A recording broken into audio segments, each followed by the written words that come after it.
ভারতের সংবিধানের সাথে বাংলাদেশের সংবিধান পড়েন, article by article, words by words, comma and semicolon, আপনি এর সাথে মিল খুঁজে পাবেন। ৭২-এর সংবিধানে আপনি কি বললেন? ৪টা মূলনীতি দিলেন, অ্যাবসলিউটলি আনবিনাউন টু দ্য নেশন। ৭২-এর সংবিধান তার প্রত্যেকটা প্রিন্সিপালের কুঠারে আঘাত করেছে। ভারত পাকিস্তানের যুদ্ধে কোনো ঘোষণাপত্র ছিল না, কিন্তু আমার স্বাধীনতা যুদ্ধে একটা ঘোষণাপত্র ছিল। পৃথিবীতে কোথাও জনগণের ম্যান্ডেট ছাড়া কোথাও কোনোদিন কোনো সংবিধান হয় নাই। পাকিস্তানের স্বাধীনতা সার্বভৌমত্বকে লালন পালন করবার জন্য যারা ওয়াদাবদ্ধ ছিলেন, তারা কি আসলে একটা নতুন বাংলাদেশের সংবিধান প্রণয়ন করবার দায়িত্ব নিতে পারেন কি?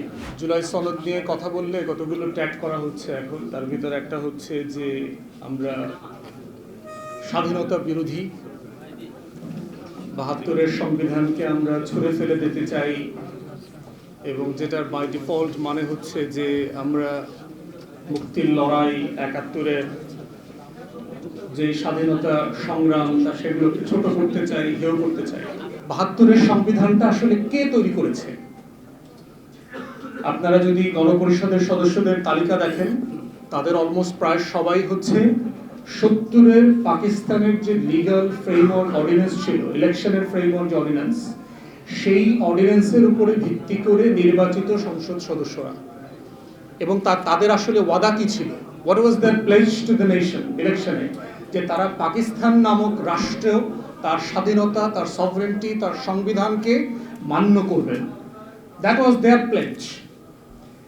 এখন ইনএভিটেবল কোয়েশ্চেন ইজ, পাকিস্তান রাষ্ট্রকে ধারণ করবার জন্য, পাকিস্তান রাষ্ট্রের সংবিধান, পাকিস্তানের স্বাধীনতা সার্বভৌমত্বকে লালন পালন করবার জন্য যারা ওয়াদাবদ্ধ ছিলেন, তারা কি আসলে একটা নতুন বাংলাদেশের সংবিধান প্রণয়ন করবার দায়িত্ব নিতে পারেন কি?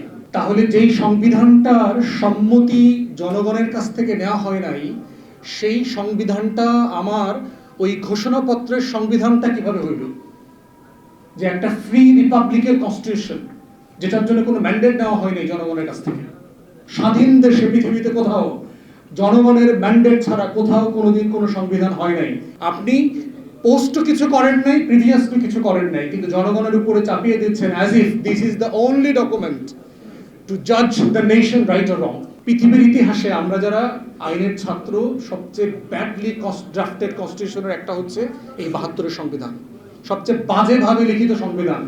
এবং ভারতীয়রা দাবি করেছে এই সংবিধান তারা করে দিয়েছে। কলকাতা হাইকোর্টের যিনি সিনিয়র অ্যাডভোকেট ছিলেন, সুব্রত রায় চৌধুরী, ওনারা এই সংবিধান লিখে দিয়েছেন। ভারতের পক্ষ থেকে এই সংবিধান দেওয়া হয়েছে আমাদেরকে।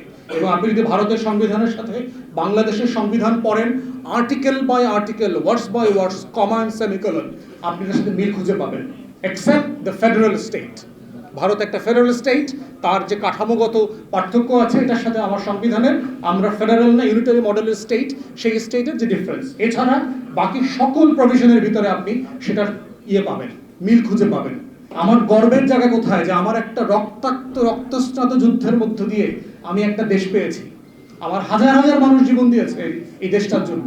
ভারত পাকিস্তানের যুদ্ধে কোনো ঘোষণাপত্র ছিল না, কিন্তু আমার স্বাধীনতা যুদ্ধে একটা ঘোষণাপত্র ছিল। এই জন্যই হচ্ছে গাঠনিক প্রক্রিয়ার জায়গাতে ৭২-এর সংবিধানটা প্রবলেম্যাটিক।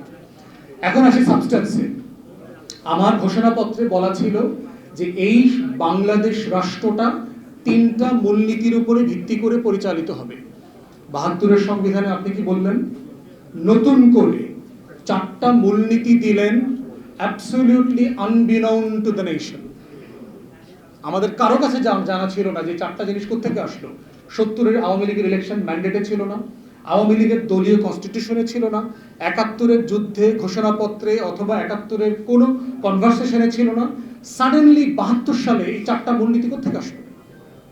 এবং এই প্রত্যেকটা মূলনীতি ইনহারেন্টলি কন্ট্রাডিক্টরি। আপনি বলছেন যে আমার রাষ্ট্র পরিচালিত হবে, এখানে ডেমোক্রেসি থাকবে, সমাজতন্ত্রও থাকবে। 72-তে ডেমোক্রেসি আর সমাজতন্ত্র এক জিনিস ছিল না। আপনি বলছেন যে এই জাতি বাঙালি বলিয়া পরিচিত হইবে। তাহলে আমার রাষ্ট্রের হাজার হাজার চাকমারা, পাহাড়িরা যেই ঘোষণাপত্র শুনে যুদ্ধ করতে গিয়েছিল, তাকে আপনি 1 বছর পরে বললেন যে তুমি যদি বাঙালি না হও, তোমার আইডেন্টিটির কোনো স্বীকৃতি আমার কাছে নাই।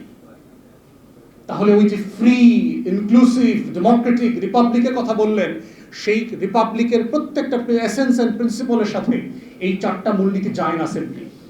কারণ এখানে অবাঙালিরাও যুদ্ধ করেছে। 16ই ডিসেম্বর এই স্বাধীন বাংলায় উর্দুভাষী মুক্তিযোদ্ধারা বিজয় মিছিল নিয়ে 32 নম্বরে গিয়েছে এবং তাদেরকে গুলি করে আমার সোনার বাংলার মুক্তিযোদ্ধারা হত্যা করেছে।